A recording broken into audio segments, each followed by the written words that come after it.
1967 সালের এক অন্ধকার রাত পুরুলিয়ার গভীরে অবস্থিত বেগুনকোদর রেলওয়ে স্টেশন থেকে হঠাৎ উধাও হয়ে যায় মানুষের সাহস। একটি স্টেশন যেখানে রাতের পর ট্রেন থামানো বন্ধ হয়ে যায়, একটি নাম যাকে ভারতীয় রেলওয়ের কর্মচারীরাও ভয়ে এড়িয়ে চলত, আর একটি রহস্য যা আজও পুরোপুরি ব্যাখ্যা করা যায়নি। বলা হয় গভীর রাতে সেখানে এখনো দেখা যায় সাদা শাড়ি পরা এক নারীকে, যে ট্রেনের গতির সঙ্গে দৌড়াতে পারে। কিন্তু সবচেয়ে ভয়ের বিষয় হলো এই গল্প শুধু গুজব নয়, কারণ কয়েকজন মানুষ সেই ছায়ামূর্তিকে দেখার পর অস্বাভাবিকভাবে মারা গিয়েছিল বলে দাবি করা হয়। প্রশ্ন হলো, বেগুনকোদর কি শুধুই একটি পরিত্যক্ত স্টেশন ছিল, নাকি সেখানে সত্যিই এমন কিছু ছিল যাকে মানুষ অভিশাপ বলে ডাকে? 1967 সালের এক শীতল রাত, পশ্চিমবঙ্গের পুরুলিয়ার গভীরে অবস্থিত বেগুনকোদর রেলওয়ে স্টেশন তখনও সাধারণ একটি ছোট রেল স্টেশন। চারপাশে লাল মাটির নির্জন প্রান্তর, দূরে অন্ধকার পাহাড়ের রেখা, আর মাঝে মধ্যে কেবল ট্রেনের চাকার ধাতব শব্দ সেই নীরবতাকে ভেঙে দিত। রাত তখন প্রায় 10:30। স্টেশনের শেষ লোকাল ট্রেনটি ধীরে ধীরে প্ল্যাটফর্ম ছেড়ে অন্ধকারের দিকে মিলিয়ে যাচ্ছিল। স্টেশন মাস্টার মোহনলাল চক্রবর্তী প্রতিদিনের মতো রেজিস্টারে শেষ সইটি করছিলেন। কিন্তু সেই রাতের কয়েক মিনিট পরই এমন কিছু ঘটে যা শুধু একটি স্টেশন নয়, পুরো এলাকার ইতিহাস বদলে দেয়। সেই সময়ে বেগুনকোদর ছিল অত্যন্ত নির্জন এলাকা। বিদ্যুৎ খুব কম জায়গায় পৌঁছেছিল। রাত নামলেই গ্রামগুলো অন্ধকারে ডুবে যেত। স্থানীয় সাঁওতাল ও গ্রামবাসীদের মধ্যে বহু পুরনো কাহিনী প্রচলিত ছিল। রেল লাইন তৈরির সময় নাকি বহু শ্রমিক রহস্যজনকভাবে মারা গিয়েছিল। কেউ বলতো গভীর রাতে লাইনের পাশে এক নারীকে হাঁটতে দেখা যায়। কেউ বলতো ট্রেনের গতির থেকেও দ্রুত ছুটে চলা এক ছায়ামূর্তি মাঝরাতে প্ল্যাটফর্ম অতিক্রম করে। অধিকাংশ মানুষ এগুলোকে গ্রাম্য কুসংস্কার ভেবেই এড়িয়ে যেত। কিন্তু 1967 সালের সেই রাতের পর গুজব আর বাস্তবতার সীমারেখা ধীরে ধীরে মুছে যেতে শুরু করে। মোহনলাল চক্রবর্তী প্রথমে দূর থেকে অস্বাভাবিক শব্দ শুনতে পান, যেন কারো পায়ের নুপুর শুষ্ক প্ল্যাটফর্মের উপর ধীরে ধীরে এগিয়ে আসছে। তিনি ভেবেছিলেন হয়তো কোনো যাত্রী ট্রেন মিস করেছে, কিন্তু স্টেশন তখন পুরো ফাঁকা। বাতাস হঠাৎ ঠান্ডা হয়ে যায়। কুয়াশার মধ্যে প্ল্যাটফর্মের শেষ প্রান্তে একটি সাদা অবয়ব দেখা যায়। সাদা শাড়ি পরা এক নারী। তার মুখ স্পষ্ট দেখা যাচ্ছিল না, কিন্তু চোখ দুটি অস্বাভাবিকভাবে স্থির ছিল। কয়েক সেকেন্ডের জন্য সেই অবয়ব স্থির দাঁড়িয়ে থাকে। তারপর হঠাৎই সেটি রেল লাইনের উপর নেমে পড়ে এবং অন্ধকারের দিকে এগিয়ে যেতে থাকে। মোহনলাল প্রথমে হতবাক হয়ে দাঁড়িয়েছিলেন, কিন্তু পরের মুহূর্তেই তিনি লক্ষ্য করেন নারীটি হাঁটছে না, যেন মাটির উপর ভেসে যাচ্ছে। পরের দিন সকালে খবর ছড়িয়ে পড়ে যে মোহনলাল চক্রবর্তী নিজের কোয়ার্টারের ভেতরে মৃত অবস্থায় পাওয়া গেছেন।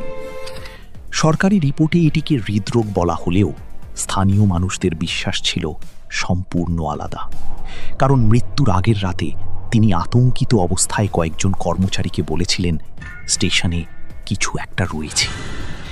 সেই ঘটনার পর থেকেই রেলকর্মীদের মধ্যে অস্বাভাবিক ভয় ছড়িয়ে পড়ে।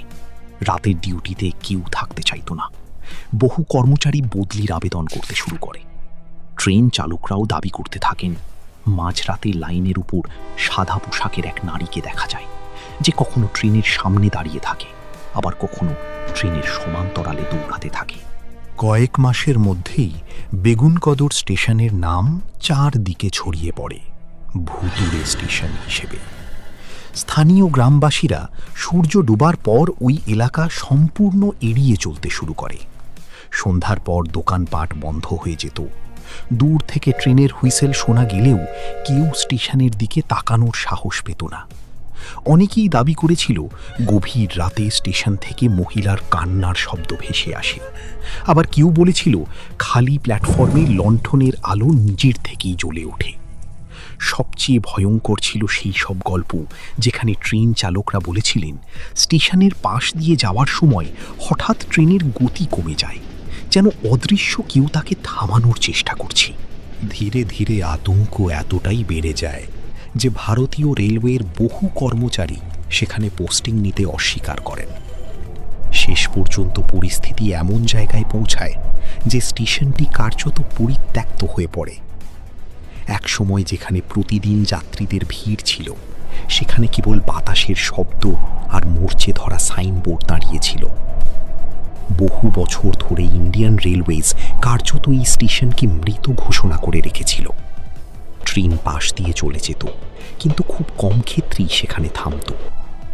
রাতের বেলা পুরো এলাকা যেন এক অভিশপ্ত নীরবতার মধ্যে ডুবে থাকত। সময়ের সঙ্গে সঙ্গে গল্প আরও ভয়ঙ্কর হয়ে ওঠে। স্থানীয় বৃদ্ধ হরিপদ মাহাতোর মতো অনেকেই দাবি করেন তারা নিজের চোখে সেই নারীকে দেখেছেন।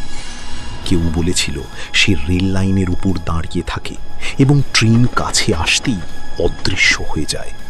কেউ বলেছিল প্ল্যাটফর্মের শেষ বেঞ্চে মাঝরাতে একা বসে থাকতে দেখা যায় তাকে।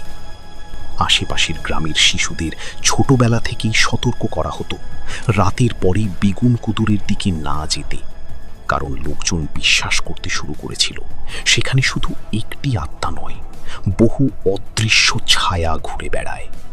1980 ও 90-এর দশকে এই স্টেশন নিয়ে সংবাদপত্র ও টেলিভিশনেও আলোচনা শুরু হয়। সাংবাদিকেরা সেখানে গিয়ে অদ্ভুত অভিজ্ঞতার কথা বলেছিলেন। কেউ ক্যামেরায় অস্বাভাবিক শব্দ রেকর্ড করেছিলেন, কেউ দাবি করেছিলেন গভীর রাতে অদ্ভুত ছায়া নড়াচড়া করতে দেখেছেন। যদিও কোনো নির্ভুল প্রমাণ কখনো পাওয়া যায়নি, কিন্তু রহস্য আরও ঘনীভূত হতে থাকে। ভারতের সবচেয়ে ভয়ঙ্কর স্থানগুলোর তালিকায় ধীরে ধীরে বেগুনকোদরের নাম উঠে আসে। 2009 সালে প্রায় 4 দশক বন্ধ থাকার পর অবশেষে আবার স্টেশনটি চালু করার সিদ্ধান্ত নেওয়া হয়। দীর্ঘদিনের পরিত্যক্ত প্ল্যাটফর্মে আবার মানুষের পায়ের শব্দ ফিরতে শুরু করে। নতুন সাইনবোর্ড লাগানো হয়, ট্রেন থামতে শুরু করে, কিন্তু অদ্ভুতভাবে স্থানীয় আতঙ্ক পুরোপুরি কখনো শেষ হয়নি। আজও বহু মানুষ বিশ্বাস করেন গভীর রাতে সেই স্টেশনে অস্বাভাবিক কিছু অনুভব করা যায়। রাত বাড়লে কুয়াশার মধ্যে এখনও নাকি একটি সাদা অবয়ব রেল লাইনের পাশে দাঁড়িয়ে থাকে। আজকের দিনে বেগুনকোদর রেলওয়ে স্টেশন আবার সাধারণ স্টেশনের মতো কাজ করলেও তার অতীত এখনও এক অন্ধকার ছায়ার মতো জড়িয়ে আছে। প্রশ্নটা আজও একই রয়ে গেছে, এগুলো কি শুধুই মানুষের কুসংস্কার ছিল, নাকি সত্যি সেই নির্জন প্ল্যাটফর্মে এমন কিছু রয়েছে যা বিজ্ঞান আজও ব্যাখ্যা করতে পারেনি? কারণ রাত গভীর হলে পুরুলিয়ার লাল মাটির ওপর দিয়ে এখনো মাঝে মাঝে এমন এক ঠান্ডা বাতাস বয়ে যায় যা স্থানীয় মানুষদের মনে করিয়ে দেয় বেগুনকোদরের গল্প কখনো সত্যিই শেষ হয়নি।